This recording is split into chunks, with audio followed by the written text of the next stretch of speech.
Hola, mi nombre es Facundo Cincunegui y trabajo desde hace más de 20 años acompañando procesos de personas que tienen consumos problemáticos de principios activos, de drogas o problemas con determinadas conductas que suelen convertirse en ingobernables para ellas.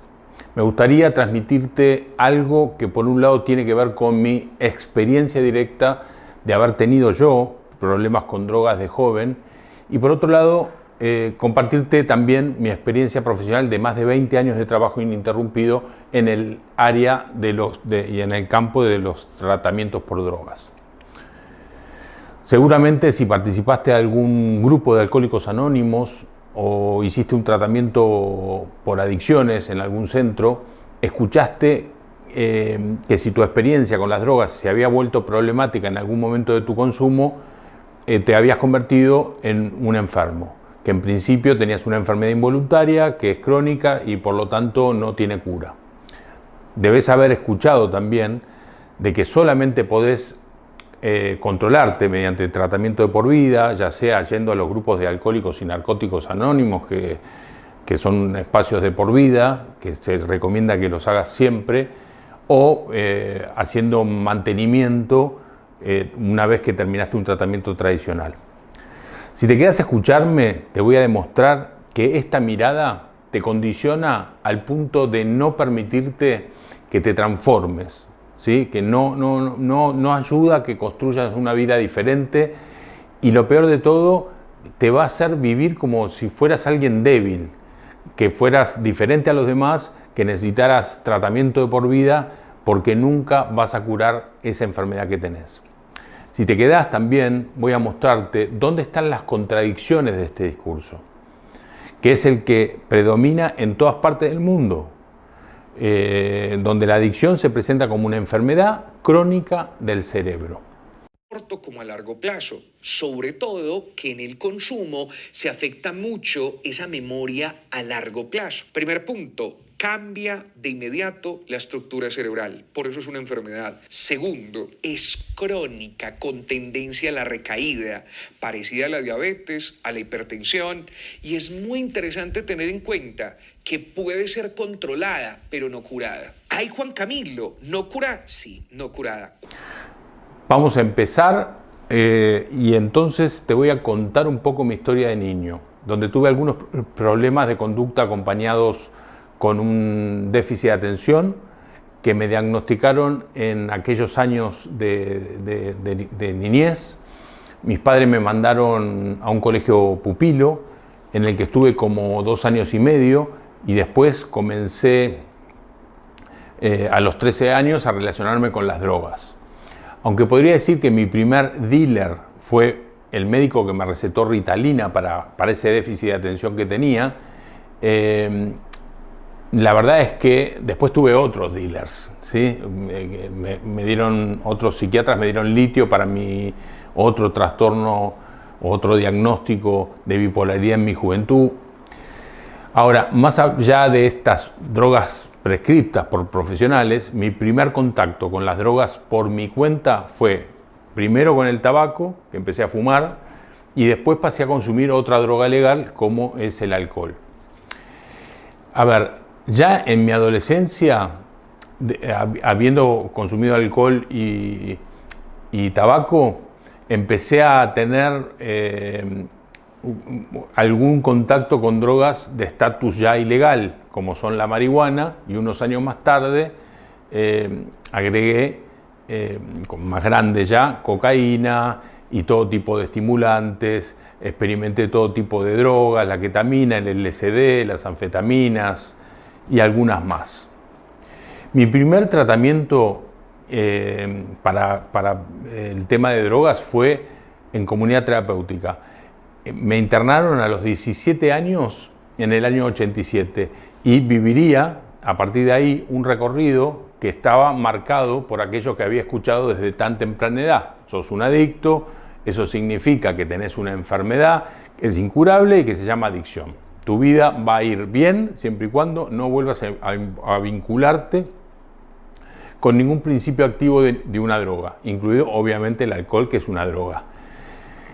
Imagínense en un joven de 17 años, que era la edad que tenía, que le digan que tiene que vivir la vida en abstinencia completa de todo porque tiene una enfermedad incurable que se llama adicción.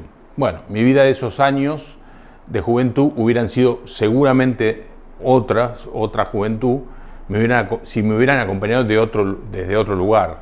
Me pasé muchos años de mi juventud de internación en internación. Por esto que digo que cuando comenzaba a tomar alcohol inmediatamente se prendían las alarmas y me veían fumando marihuana y me querían internar, bueno, lo típico. Digo esto porque estuve 3 veces más internado en comunidad terapéutica, en el año 90, en el 92 y por último en el año 94. También experimenté grupos de narcóticos anónimos, cuando ya mis padres no querían pagar tratamientos, se cansaron de pagarme tratamientos privados y tampoco funcionaron en mí y en esos años de adolescente yo estaba mal, en crisis, en conflicto y la internación era el único modelo que se podía ofrecer en aquel entonces. Se sabía poco de los tratamientos ambulatorios. El modelo de enfermedad que se desprende de la idea de que la adicción es una enfermedad del cerebro, ¿qué sostiene? Sostiene que el consumo repetido de drogas produce cambios en determinados circuitos cerebrales, especialmente en aquellos que están relacionados con la recompensa, con la motivación y con la capacidad de controlar la conducta. Estos cambios en el cerebro explican los fenómenos como la tolerancia, el síndrome de abstinencia y la vulnerabilidad a las recaídas. La tolerancia es que el cuerpo empieza a acostumbrarse, por decirlo sencillamente, se empieza a acostumbrar a la cantidad de sustancia que ingiere el organismo y pide más para tener el mismo efecto. Y después la abstinencia es que el cuerpo necesita, la psiquis necesita esa sustancia para poder estar bien, si no tiene un montón de sintomatología desagradable. Eso se llama síndrome de abstinencia. Y después, obviamente, todo lo que tiene que ver con la pérdida de control es el no control de las conductas. Ahora bien, esto que le sucede a las personas con un consumo sostenido, ¿alcanza para explicar todas las experiencias? ¿Para explicar todas las trayectorias? ¿Para explicar todas las posibilidades de recuperación? Yo me pregunto, ¿todas las personas recorremos el mismo camino cuando tenemos un vínculo problemático con una sustancia? ¿Todas las experiencias de consumo terminan de la misma manera? ¿Todas las personas necesitan exactamente el mismo tratamiento con la misma finalidad que es estar en abstinencia completa? Y por último me preguntaría si todas las personas que tienen o tuvieron situaciones problemáticas con drogas deben considerarse enfermas para siempre por el solo hecho de haber tenido en algún periodo de su vida problemas con drogas. En mi propia experiencia podría decir que no, justamente porque cuando me saqué la etiqueta de adicto para toda la vida, que en mi caso me habían puesto desde el primer momento en el que empecé a tener problemas con drogas, mi vida empezó a sentirse diferente. A ver, trabajar desde otro modelo, en mi caso, fue el modelo centrado en la persona de Carl Rogers, en contraposición con el modelo drogocéntrico de casi la mayoría de los programas que hay en el mundo.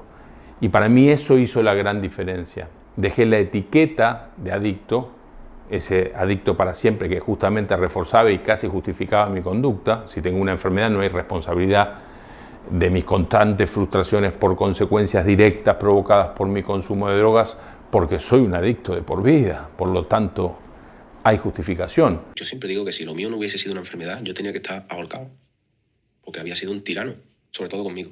Una de las premisas del modelo de enfermedad en adicciones es que la enfermedad hace que la persona que la tiene la niegue, y entonces la parte fundamental de los tratamientos es que aceptes que sos un enfermo crónico y que te tenés que rendir a tu enfermedad y así poder estabilizarse. O el primer paso de los grupos de alcohólicos anónimos o narcóticos es reconocer que tu vida se volvió ingobernable y debes entregarte a un poder que está fuera de vos. Porque pensamos que un drogadicto es aquel que está pinchándose heroína en un cajero. Pero un drogadicto es el que toma cocaína, un drogadicto es el que fuma cannabis, un drogadicto es el que consume éxtasis, un drogadicto es el que consume alcohol. Porque son drogas. A veces la palabra drogadicto parece que estamos estigmatizando a alguien, ¿no? Hombre, yo empecé a recuperarme, empecé a tomar conciencia cuando supe que me estaba drogando, cuando supe que era un drogadicto, ¿no? Bueno, esta mirada no es la mirada desde donde acompañamos en Choice. En vez de hablar de enfermedad y trabajar de forma estandarizada en lo que le pasa a todos aquellos que la tienen, hablando de los pasos que hay que seguir para recuperar la sobriedad famosa, como se hace en los tratamientos tradicionales, nosotros vemos a la persona y el trabajo es sobre esa persona, no sobre una enfermedad crónica llamada adicción. No hablamos de la enfermedad, hablamos de la persona. No describimos la enfermedad, no decimos la enfermedad se cursa igual en todas las personas, no. Y acá te cuento algo que cada vez toma más fuerza en base a la investigación y al estudio del cerebro. Hay muchas investigaciones que vienen cuestionando que la adicción pueda reducirse exclusivamente a una enfermedad cerebral crónica. Algunos investigadores, como por ejemplo Mark Lewis, quien sostiene que muchos de los cambios cerebrales que se observan en las adicciones pueden comprenderse como el resultado de procesos intensos de aprendizaje y que vienen acompañado de plasticidad neuronal. Con esto cambia de manera importante la forma de mirar las adicciones, porque no estaríamos hablando necesariamente de un cerebro dañado de manera permanente. Estaríamos hablando de un cerebro que aprendió, sí, por supuesto, profundamente una determinada manera de buscar alivio o recompensa o regulación emocional, y lo que fue aprendiendo, que no es nada fácil de cambiar, sí puede revertirse justamente con nuevas experiencias, nuevos vínculos y nuevos aprendizajes, entre ellos un proceso de tratamiento, pero enfocado en trabajar las cuestiones más personales, la historia de la persona, la estructura de personalidad, la familia, los contextos y todo aquello que trae de singular el paciente o consultante junto al proceso de maduración emocional que se brinda en los tratamientos que se ofrecen desde un modelo no drogocéntrico. Que el cerebro cambia con el consumo, claro, pero también cambia cuando la persona encuentra sentido, cuando aprende nuevas maneras de afrontar el sufrimiento, cuando construye vínculos saludables, cuando recupera proyectos, cuando vuelve a descubrir que puede elegir. El cambio también se produce en el cerebro con nuevas conexiones como estas que te estoy contando. Por último, pensar la adicción únicamente como una enfermedad, un trastorno, un problema o como a ustedes les guste más llamarlo, pero crónico, puede ser útil para algunas personas y yo lo respeto muchísimo eso, pero convertir esa explicación en una verdad universal y absoluta además, para mí puede terminar limitando nuestra mirada y sobre todo puede limitar la esperanza de quien está buscando ayuda, porque una cosa es decirle a la persona que necesita tratar su trastorno o su enfermedad o su problema, su consumo problemático o su déficit para sanarse, y otra muy diferente es decirle que estará enferma para siempre. A mí me parece muy fuerte. Si te gustó este video y querés que haga un video explicando la teoría de Mark Lewis, déjalo en los comentarios por favor y me pongo a eso. Si tu experiencia es otra y con respeto querés compartirla, también déjalo en los comentarios que seguramente va a sumar. Y realmente a mí me interesa poder brindar apoyo y también compartir mi experiencia. Muchas gracias por haber llegado hasta el final. Un saludo.